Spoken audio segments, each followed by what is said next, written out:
ఇక వైఎస్ఆర్సీపీ నేత చెవిరెడ్డి భాస్కర్ రెడ్డి చేసిన వ్యాఖ్యల మీద మాజీ మంత్రి బాలినేని శ్రీనివాస్ రెడ్డి తీవ్ర ఆగ్రహం వ్యక్తం చేశారు.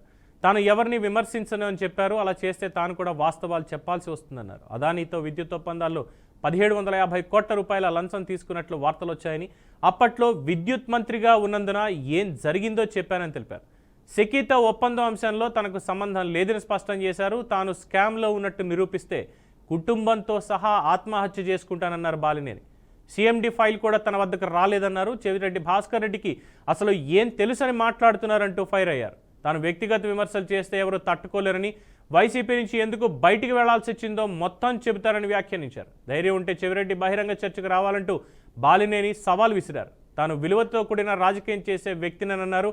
వైఎస్ రాజశేఖర్ రెడ్డి తనకు రాజకీయ భిక్ష పెట్టినప్పుడు జనసేనలో చేరిన రోజే చెప్పానంటూ బాలినేని గుర్తు చేశారు.